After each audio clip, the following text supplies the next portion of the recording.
So I'm thrilled today to be joined by the lovely Audrey. So Audrey is an integrative health coach and a herbalist for menstrual wellness, and she's the founder of Spotless Girl, where she helps women transform and reclaim their period experience so they can ditch those chaotic symptoms and feel radiant at any point in their cycle. I'm so excited to talk about this. And she believes that as women, our cycle is our roadmap to being our most radiant and healthy selves, only when we learn to speak its language, though. So I'm really looking forward to learning more about that tonight. Audrey, welcome. Thank you so much. I'm really excited for this conversation.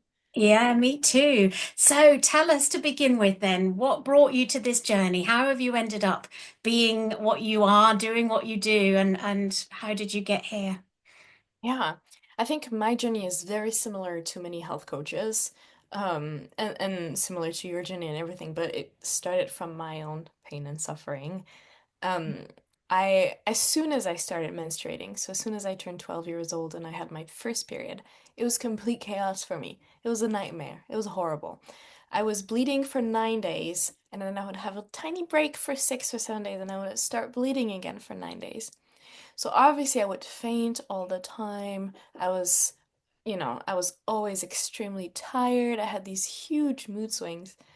Um, and at one point, the doctors really were worried for me because they were like, okay, this doesn't seem to regulate itself. So they put me on the pill. And the pill didn't do me that much good either. And it kind of pushed me towards deeper symptoms. I struggled with depression, and I was only 17 at that point. I was gaining a lot of weight, even though I was active and healthy. Like all of these things were really confusing for me.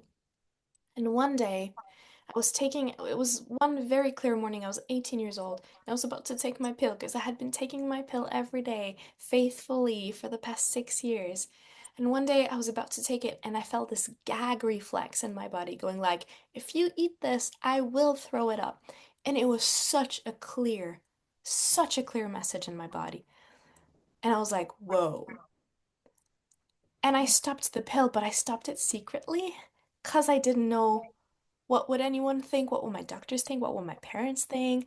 Like, I thought I wouldn't get the support I needed. So I went on this solo journey of, well, then what can I do if I can't use the pill? What can I do? And I tried to learn, I tried things, and then eventually I figured out, oh wait, all of these things are not normal. I can actually just completely shift them around. I don't need to find a way to just push them to the side. I get to just rebalance my hormones. Why didn't anyone tell me this before? And and that's why I'm doing what I do today because I didn't have that person to be like, "Huh, your hormones are out of balance. Let's figure out what is happening." And I want to be that for others. Yeah, wow, that is such a powerful story. It really is. Like you say, so many of us go through the journey. It's lived experience that enables you to understand what other people are going through. But so often, as you say, as women, we kind of are told to normalize these symptoms and that it's just normal to live like that. And there's such a lot of pressure, isn't there, to take the pill. That's just the answer to everything. And it's so sad that you felt you had to make that journey alone. There's such a lot of shame and stigma around it, isn't there? And not enough people talking about hormones and hormone health in the way that you No. do. Yeah, Yeah. yeah, it's a like I think it's gonna come, or at least it's slowly starting to come, and I'm really Yeah. excited for this because I think there's kind of a new wave of women who are like, wait a minute, why am I just imposed this pill without being told what it is, what it does to my body, and why is it the pill? Why is this normal? Why, And I'm Yeah. happy to see that. I'm happy to see that. Absolutely. So often women are forced into making that choice, aren't they, between awful period symptoms or awful symptoms of Yes. being on the pill. And they Yes. think that that's their choice. They've got to have one or the other. And they don't know until they find you that there's an Yeah. alternative way and that we can work with Yeah, our bodies. Yeah, amazing. absolutely. So you and I have talked in the past about sort of reclaiming this power for women. And, we've talked a little bit there about maybe how women are disempowered. Do you feel women are disempowered, and how are they disempowered, and kind of what impact does that disempowerment have on women mentally and physically? Mm. So I have a very set opinion on this, which is a little bit controversial because I do believe the pill was a wonderful move towards, you know, the sexual movement, the sexual liberation of women, but I don't think it was a true feminist movement because what it did to the woman is that it didn't liberate her in her own power, in her own body. It helped her to get what she wanted by disconnecting to who she is. And I think that is the most disempowering thing that can ever happen to women is the idea that, okay, you want to be in charge of your body, so we'll just shut your body down and then you can do whatever you want. And that doesn't feel empowering at all. And like you said, when we go to the doctor, as soon as you menstruate, almost, it's like, do you want the pill? And why is it called the pill? Why is it not called what it is? All the other medication, none of them are called just the pill. It's like this one. Why is it only for this one? And why is it prescribed for everything on the planet that has to do with women's health? And I think that is disempowering because that tells us we're not interested in educating you about your body and how unique and complex and intricate your body is. We're just gonna shove a pill on top of it. We're gonna disconnect you from your body so then you can do whatever you want. Isn't that great? But then the woman is left with a lack of understanding and education of how her own body works. And she has to rely on someone else's knowledge of herself to Yeah. operate through her own healthcare. And I think that is disempowering. Massively so, isn't it? Yes, Yeah. it's like we've given our power away to the doctors, to the prescribers, and they have taken our femininity almost away. You can only be Yeah, empowered if you stop being a woman, basically. You can switch your body absolutely. off, switch off all the things that make you a woman, and Yeah. that's kind of the answer, but it really isn't, is it? It doesn't feel very true. It's like, oh, Mm, I feel like I would rather have, my cycle operating in full spectrum and me to navigate this thing than to just cut it out of my life and then just try to live on without it as if my body could actually do that. It can't. yeah.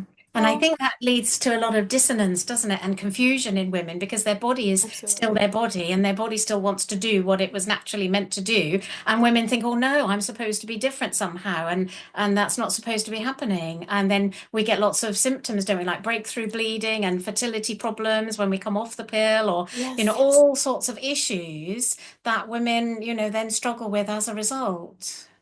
And that they weren't necessarily told in the beginning. That they Yeah. weren't necessarily fully educated on, because I don't think it's their fault, I mean, you're 12, I was 12 years old. Yeah. How, That's and this very educated person in front of me was like, here's the solution. Fine, I'll take that. Yeah, Like, of course, absolutely. I don't know. I don't know what I will want in 10 years. I don't know what my body will need. I don't even know how my body's working. This is all new to me. And this is the case even if you're not getting the pill at 12. No one's gonna sit you down and be like, this is what actually is happening in your body when you take this thing. No one does that. Exactly. And as you say, when we're so young, aren't we, girls, as young as 11, 12, being given the pill, it's almost like we're never given the chance to even understand our bodies. How can we possibly know at that Exactly. age what we really need, what is really right for us? And it's not explained, like you say. We just told that that's the answer and you trust them. But you don't really know, do you, at that age, whether it's the answer that you really need? Exactly. Yeah. So you talk a lot about women being in tune with their bodies and with their cycles. Tell us what that means to you and why you feel that's so important and what does that actually mean? Yeah, yeah, I think this is the most fascinating part of my work is to understand that your body comes pre-equipped with the answers. So, like, if I just use the example of the cramps of the period, Our stomach, when we eat, also goes through that same motion that our uterus would go with cramp, but it doesn't hurt when our stomach does it because it's designed to act like that. And so we don't have pain receptors at that for that contraction because it's a normal process. But we do have pain receptors when our uterus contracts because it's not a normal procedure. It's not a normal thing that our body does. So the reason we have pain is because our body is like, ling, ling, ling, ling, something is off. I'm not liking what is happening. And this is the case for many of the symptoms we're feeling. In most of health, related things, a symptom is like a sound of alarm, right? That tells us something is off underneath and I need you to look at it. And to me, being aligned with your body means being willing to learn to speak the language that the body uses to say, hello, something isn't going the way that I need it to go for you to feel radiant and energized and happy. And when we talk about the menstrual cycle, that means letting what the menstrual cycle was meant to do to operate in your body. And we have this misconception that, well, I have a cycle so that I can get pregnant. But that's not really what your cycle is here for. Your cycle is here for you to be healthy every month. And you can only get pregnant one day, per month. And it's most likely not going to happen that first time you try because your body's not meant your menstrual cycle was not meant to just get you pregnant. It's meant to operate on your health, evaluate your health, speak very loudly and clearly what is happening in your entire body that needs to be fixing. And so living in alignment with your cycle means I let my cycle guide me and tell me what is it that I need in order to be my fullest, my most radiant, my happiest, my healthiest.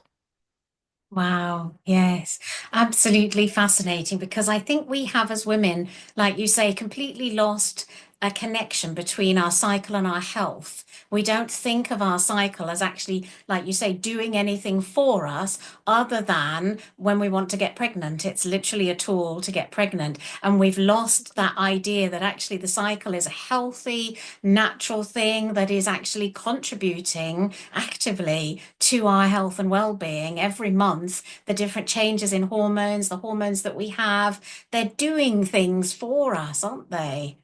Absolutely. Every hormone has a role that goes beyond getting you pregnant.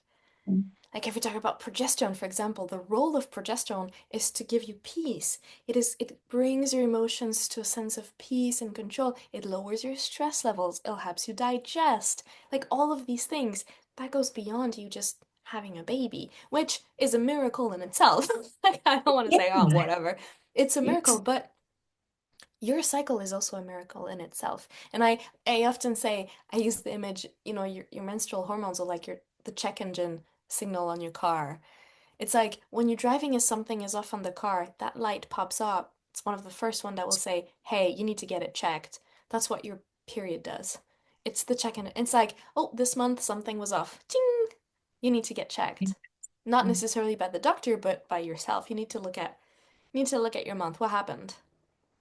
Yeah, absolutely. That is just so fascinating, isn't it? We don't, and then when you reflect back about what we were just talking about, when you take the pill and you suppress all those hormones, you're not getting that lovely benefit of progesterone in your cycle. You're not getting that benefit for your mental and emotional health. We don't think about our hormones in that way. We don't understand what they're doing for us.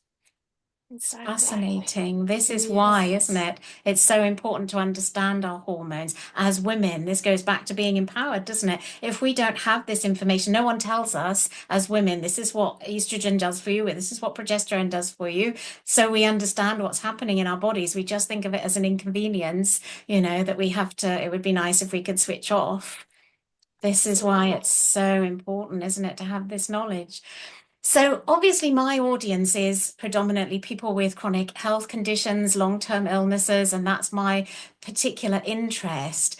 And this is just so much more important for those guys, isn't it? For those folks who are living with long-term health conditions, chronic illnesses, is even more important to be aware of your Absolutely. hormones, to live with your cycle. Can you explain a little bit more about that and why that is? Yeah, absolutely. Absolutely. I think most people who do have a chronic condition will have period imbalances. They will have symptoms. Because, like I said, if the period is the check engine, when you have a chronic illness, there is something constantly under the surface going that your body is saying, this isn't supposed to happen to. This is what is this? And so, because your hormone's main purpose is to let you know when something is off, when you do have a chronic illness, your hormones will be constantly talking to you. Mm. And what happens is that, well, the first thing is, like I said, to learn that body's language, to be like, what are you actually telling me? Because if your symptoms are the same all the time, maybe there's this one thing that your body's just saying, this would make it so much easier for me. Can you please look at me and do something for me? But if your symptoms are different and every time, your body's like, this is complete chaos. Can you help me? So there's that looking for what is happening? What are you trying to tell me? What is going on? And then the second part is, how do I navigate so that my body feels safe enough to go through a cycle without giving me the signals and the messages and the screaming that something is off? I know something is off. I'm aware. If let's have a talk, Like, can I make it safe enough for you so you don't yell at me every month? And that is when people with chronic conditions, they are the ones that are in most dire need to speak and to understand the language of the body so that they can either say, okay, this is a very specific thing that you're telling me that I need to do something about right now, or I know why you're telling me this. I can't do anything about it right now. So here's what I'm gonna do instead. And can you stop yelling at me? Yeah. Yeah, absolutely. I think it's so powerful what you're saying because particularly when we live with chronic illness, we end up kind of getting into war with our bodies, particularly around menstrual issues, Yes. and that every month, here we go again, this dreadful pain, these dreadful symptoms, and we start to hate our bodies and we start to fight against Mm-hmm. them. And when we work, in your way of thinking, when we start to listen to the body and we start to see ourselves as a partnership with our body, and the body is talking to us and we listen and support the body, and then the body can support us, we start to heal that relationship, don't we? And we become so we're connected to our body, we can love our body and support it and see it as, like you say, when symptoms become messengers, instead of thinking, oh, Yes. this is awful, I hate you, you're Yeah. thinking, oh, my body's struggling, I need to do something. That's a completely different mindset shift, isn't it? Absolutely. And it brings you closer to this feeling of because if your period is telling you that something is off, it also means it has an idea of what can be done to do something about it, right? If Yeah. if you have the same if you have the same symptom month over month over month, your body's clearly telling you this part, something is off with it, and I think if you do something about it, you're gonna feel better. So I'm gonna Yes. tell you until you do something about it. And so, like you said, this partnership, instead of becoming this, you're just yelling at me for no reason, it's like maybe you have a pretty good idea right now. Yeah. Mm. Yeah, that body wisdom that we have that we so lose connection with. And again, that goes back to our education and how we're taught from such a young age to just switch symptoms off, just take a pill, just stop it, just suppress it, rather than understanding that body wisdom and connecting in with it. That is, so foundational, isn't it?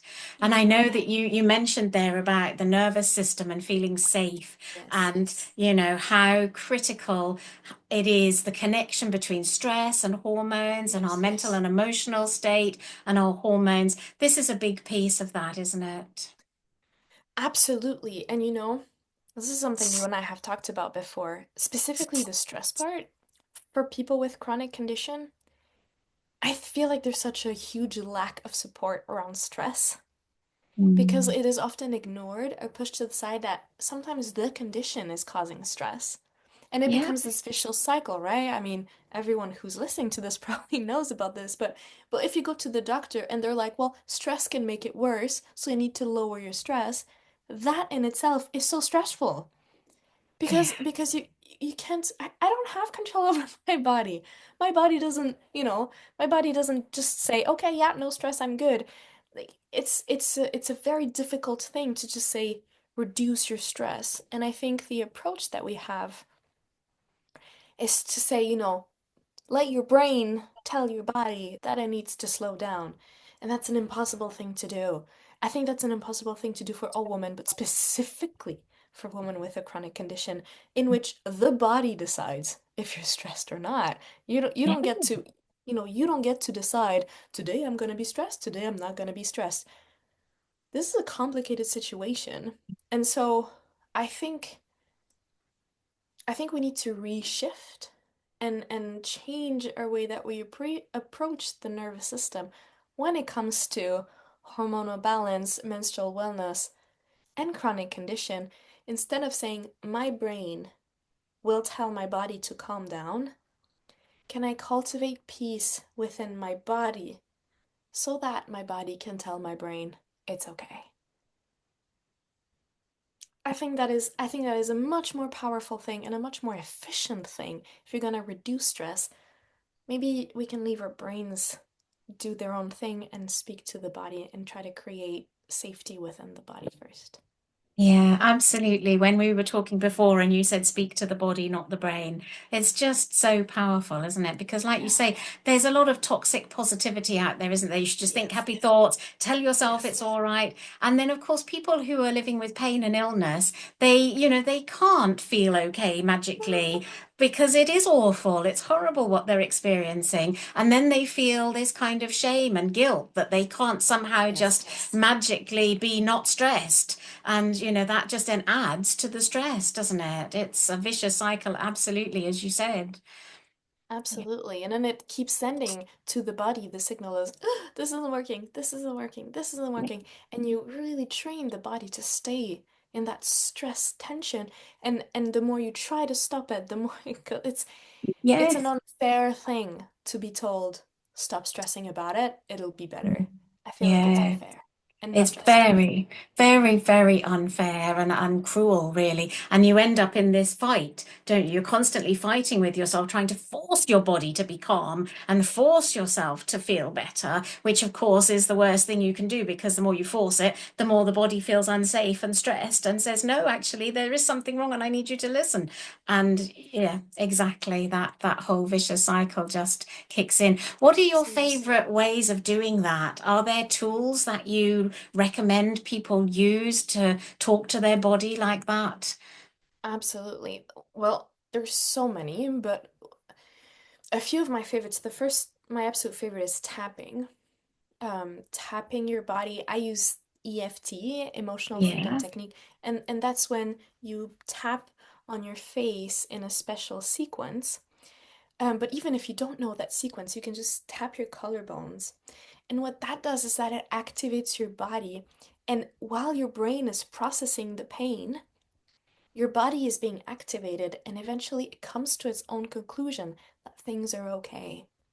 So, tapping, I specifically use if a client is in pain. Like right now, in this moment, you are in pain, let's tap because we want to remind your body that everything is okay. And so you start to tap and you can process. What we do with tapping is we talk out loud and we say, even though I'm feeling this immense pain, I accept that this is how I'm feeling right now. And we kind of treat ourselves with so much compassion. And the body is being activated even if you didn't say anything while you're tapping. That is such a powerful thing. And that has a tendency to lower the pain by a lot. I also do that if there's a huge stressor, if trauma comes up, or if it's a moment of like intense tightness, any big emotion, just tapping, and even just the collarbone has had a huge impact on myself and on my clients. So that's the first tool I would use. The second tool is breathing, using your belly breathing. That's another thing that sometimes women have a hard time because we're taught to tuck our stomach in. tuck the tummy in, look thin, and that causes us to breathe with our chest, Yeah. and that is stressful for our body. So just breathing with your stomach, letting the stomach be the movement, that that activates the parasympathetic stress response, and that is the calm, rest, and repair response. So that really helps, and that doesn't require a lot of brain power. Just breathe with your stomach. And then, if you can activate the vagus nerve, Yeah. I mean, you know all about this, but the vagus nerve being that nerve that is in charge of telling your body, are you going to be stressed or in rest today? And so when you activate that, you can activate that with your eyes, your throat, and your stomach. So that's why belly breathing is really important, and singing and Yeah. Yeah. audible Humming. sighs. Yeah. Uh-huh. Humming is super powerful, and slow stretches of the eyes. Those are all ways that you can physically tell your body, please activate the repair nervous response rather than the stress nervous response. Yeah, there's some great tools in there. That is all just brilliant, isn't it? And like you say, when we're breathing up in our chests, as we do as women, because we want to look thin, we want to hold our stomachs in, that's another kind of way in which we've been programmed and conditioned in certain ways that have unseen consequences on our physical Yeah. health, don't they? And when you look back way back in Victorian times when women were strapped into corsets and couldn't breathe, we still have that kind of same body image that then has this knock-on effect on physical health. But yeah, when we're breathing Absolutely. deep into our belly, we're telling ourselves we're safe. And when we're breathing up into our chest, the body recognizes that as a stress signal, doesn't it? It's powerful, powerful stuff with the breathing. And people, I think, breath work has become a bit trendy and a bit fashionable, and we talk a lot Yeah. about that Yeah. and people think that it's a superficial thing, but actually, as you've just explained there, real physical benefits to our health. I mean, until recently, breathing with the diaphragm, so the belly, was one of the only ways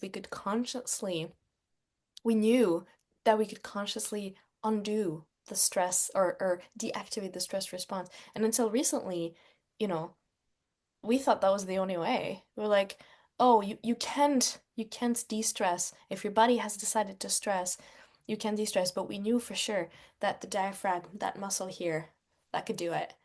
If you breathe with your stomach, you can do it. And it's yeah, it's become a trend, and I think it's easy to mystify things in order to make them more appealing or more attractive, but it's really just that simple muscle, the diaphragm, that when activated has that shift, enables that shift in the vagus nerve to say, "Oh, we don't need to be on the stress response. We can be in the rest response." Wonderful Yeah. tool. Yeah. And again, I think as well, something else we're not taught when we're young, but when the period cramps kick in and, women and girls, they hold their stomachs and we kind of Yeah, tense up, and that then prevents you from breathing diaphragmatically. And so it then, again, another vicious cycle that we can get into because of absolutely. the pain, we tense, and because we're tense, we're not breathing properly, which then feeds back into the pain cycle. So we end up in a sort of negative feedback loop, don't we? So Absolutely. when you've got period pain or any kind of cramping pain, allowing yourself to breathe and consciously choosing to breathe deeply through the pain can help to Huge. shift it. Yeah. Absolutely huge. Yeah. Oh, it's fascinating stuff, isn't it? So, there are women listening out there who are interested in, working with their bodies, and maybe they can't take the pill or the HRT, or maybe they don't want to take the pill or HRT. What are their options? How can they do it naturally? Are there ways that are effective for women to do this naturally? Absolutely. There's so many ways. Um, and I'm gonna give you the overall framework and the overall structure so you have an idea of how different it can be for each woman. But the way that I normally work is that I look at what are your symptoms, because the symptoms are the indication of where the imbalance is. And when we know where the imbalance is, then we can make the necessary changes that will, well, balance your body and therefore nullify or ditch the symptoms that you're feeling. So really the alternative to taking medicine is to just reclaim your body, reclaim your health, and reclaim your hormonal balance. But on a more specific, what I am noticing that most women need to do in order to rebalance their hormones is to increase their progesterone levels and help their bodies detoxify estrogens. So, an overdose of estrogens, well, not overdose in the same sense as a medication, but as in, I just have a little bit too much, those tend to lead to huge cramps, acne, mood swings, especially anger and irritation. It leads to bloating. Low progesterone will lead to fatigue, tiredness, mood swing, unable to digest really well, um, hair loss, headaches. So, so those two hormones, I would say, are often the ones that are out of balance, most often. And so, what one can do to start addressing and undoing the imbalances is to take care of their liver and to boost their progesterone by eating proteins and a lot of green vegetables and some seeds and grains if that's possible. Um, and you support the liver, you can support the liver with specific spices like ginger or turmeric. You can also eat dandelion tea or have the dandelion tincture. My Um, favorite, lovely dandelion. it's so lovely. You can start your day with a glass of lukewarm lemon water. That slowly helps your liver to detoxify, and it's very gentle. Dandelion is also gentle. It tastes very bitter, but what I've noticed is, the times where my liver didn't need that much help, dandelion felt like, oh, it's too bitter. But the times where my liver was like, hi, I need a little bit of help, taking, for example, a spoonful of my dandelion tincture, I have it right there, felt really good. And I would take it and I'm like, this actually tastes good. And I feel like our bodies has that innate wisdom. So there are some plants, there are many plants that can be taken for each specific symptom, for each specific imbalance. But I would say start with the liver and the progesterone. Support the liver, support your progesterone with proteins, green vegetables, and some seeds and nuts. Yeah, and it is powerful stuff, isn't it? People don't realize the connection between what we eat and these very simple foods and leaves and herbs and how they do actually work in the body and how they can support the body. And it's, as you say, it's very gentle. Again, we're not hammering the Very. body. Yeah. It's working with the body. It's gentle.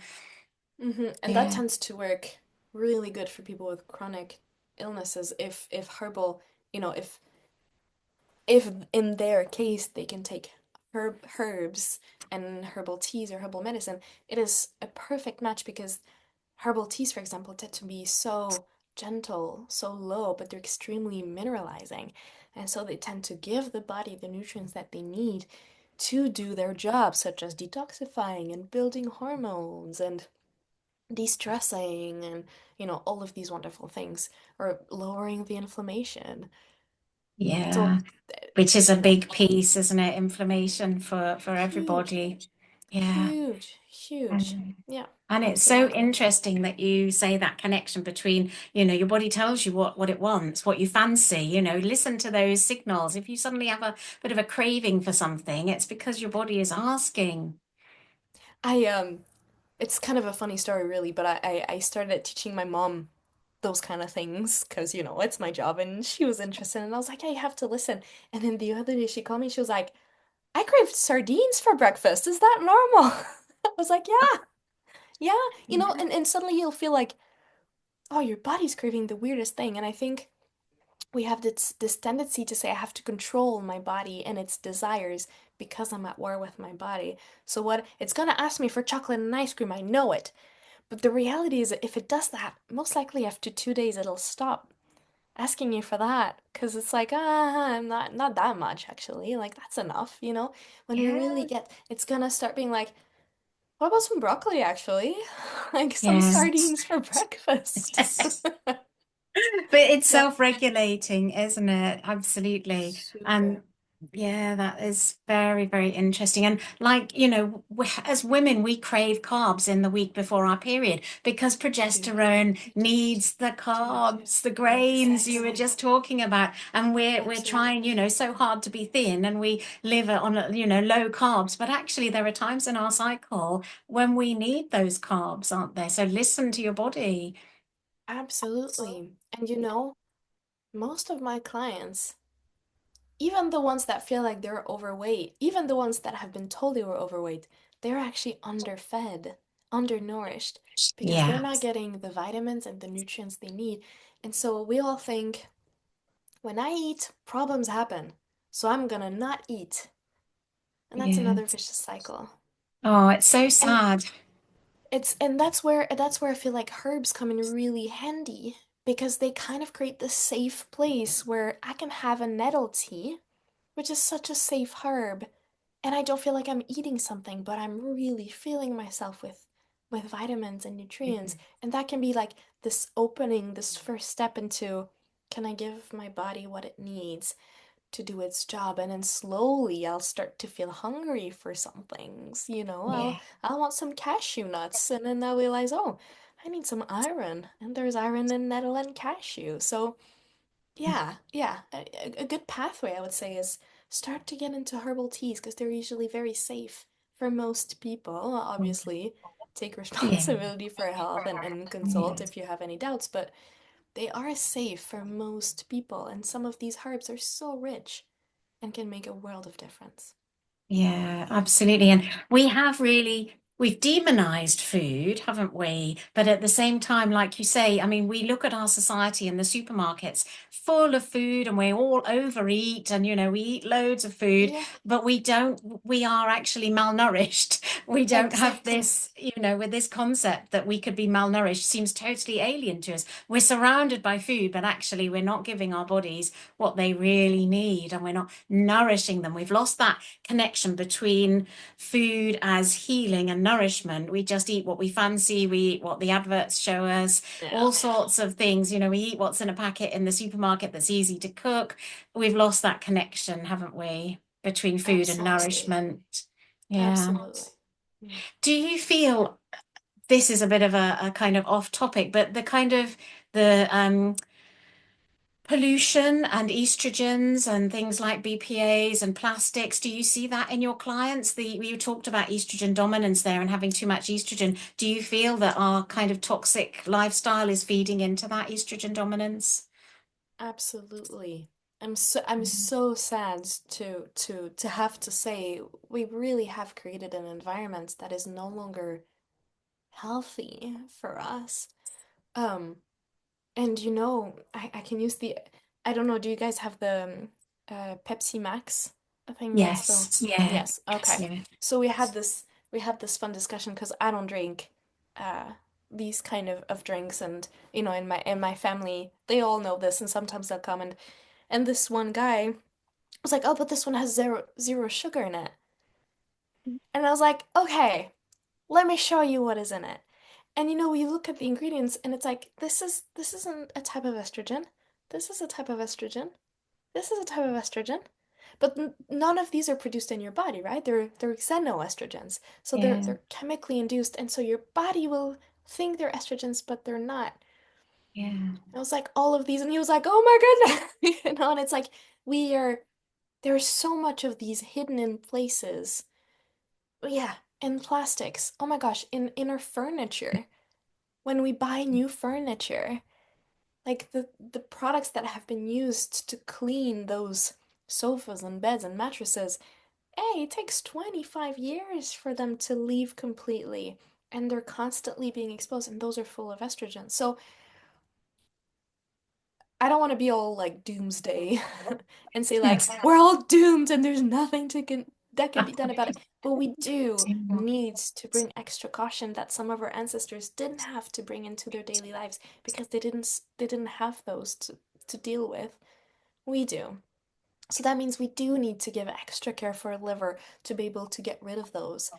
We do need to be a little bit more careful in the products that we use and and people with chronic illnesses probably know this already. A lot of smells they can't tolerate. There's some Yes. smells that they'll or some products they'll put on their skin and they'll have huge rashes.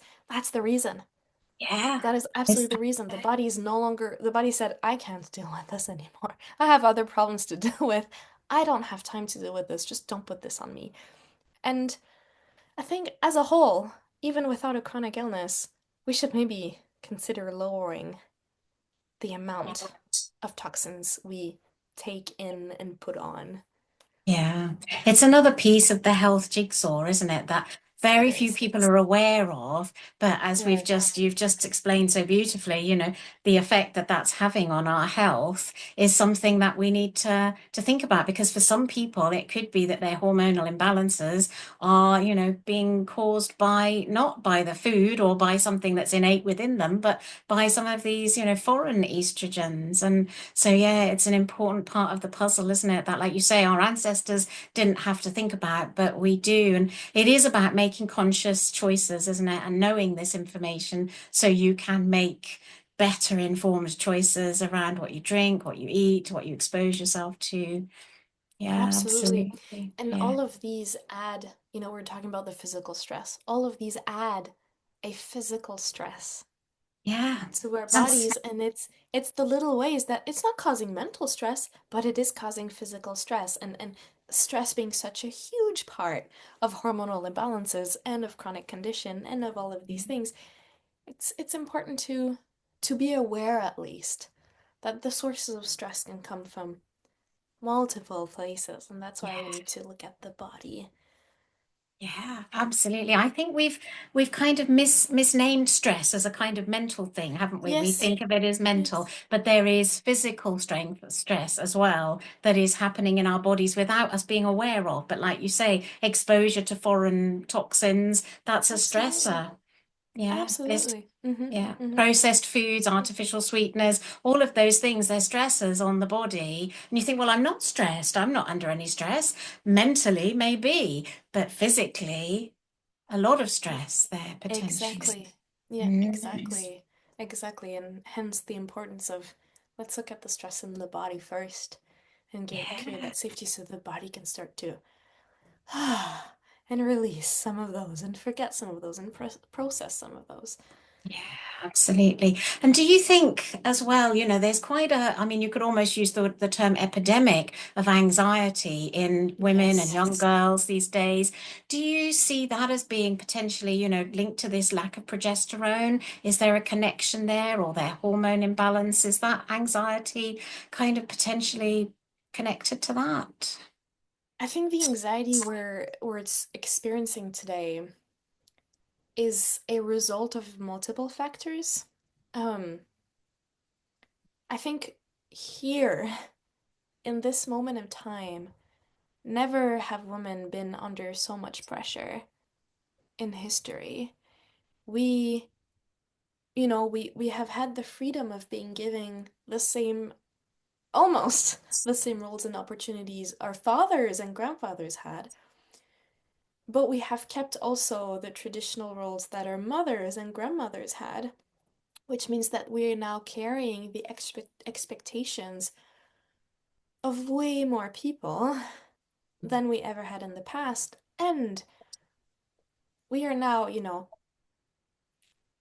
one that has to take care of everything. We no longer live in houses with 20 different women or men that can, these five can take care of the children while these five are cooking and these, now we are the cook and the cleaner and the worker and the provider and the we have never had this much pressure, and we've also at the same time entered the era of self-actualization, which is such a beautiful thing, but it adds this pressure because now we also have to think, am I a good enough person?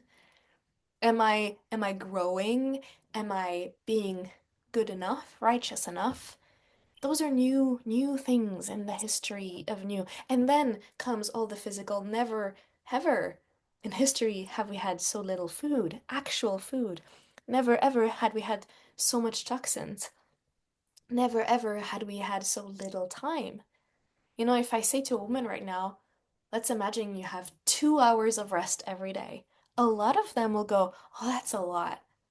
And I'm like, hey, 100 years ago, you didn't have a choice but to have at least 4 hours.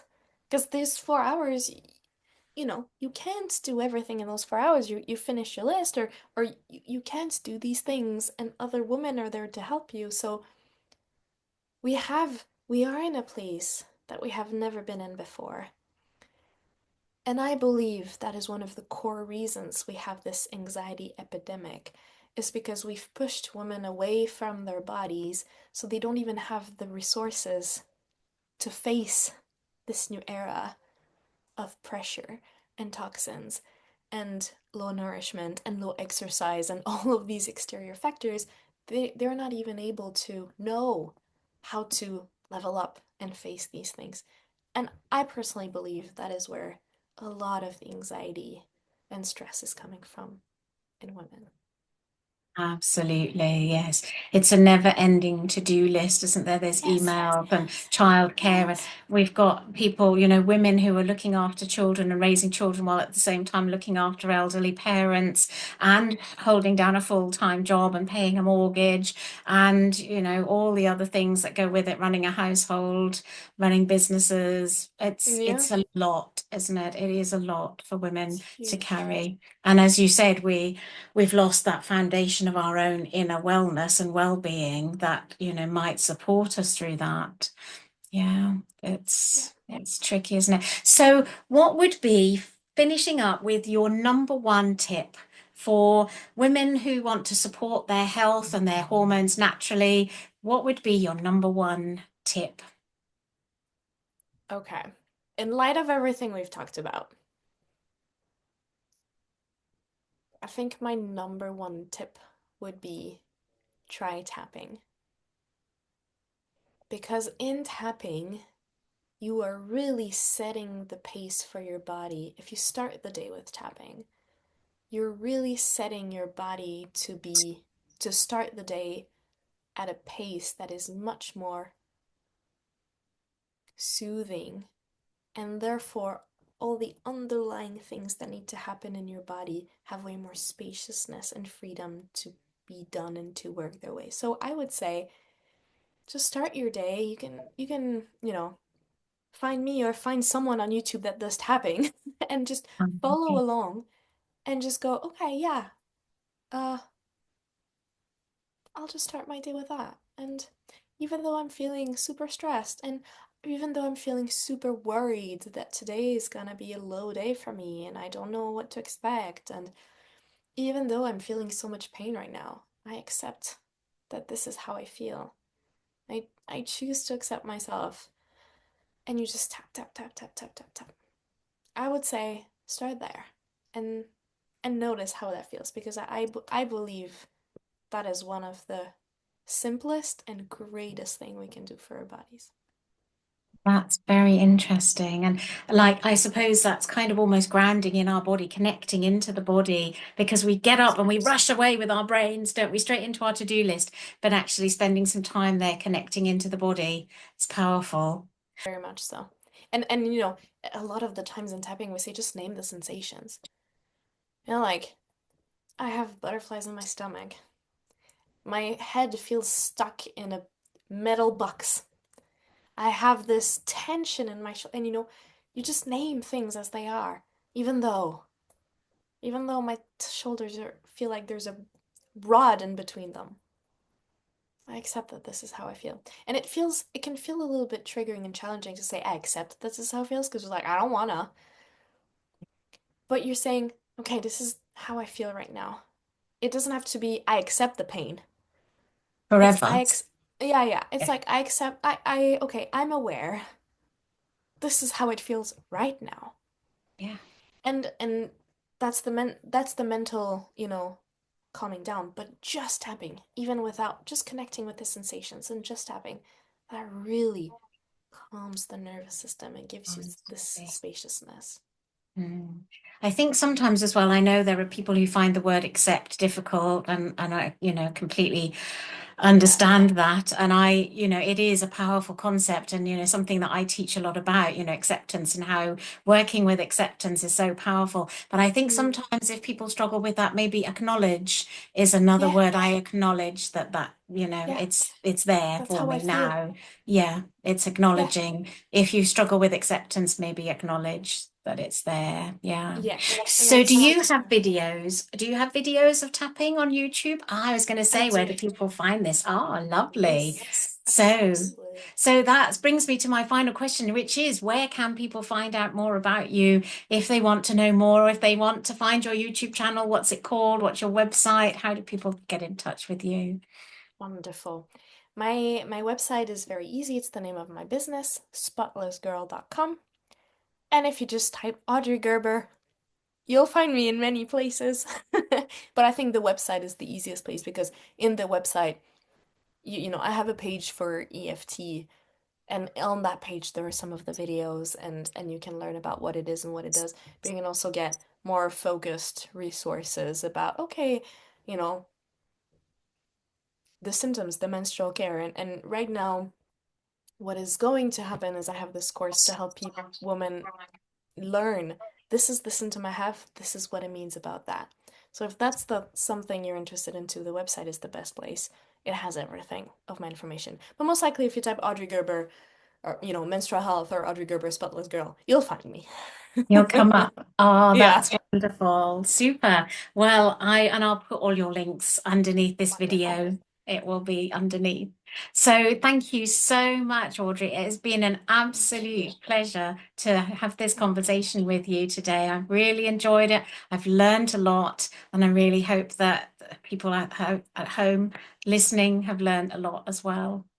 Likewise, thank you so much for having me here, Deborah. Thank you so much. You're welcome.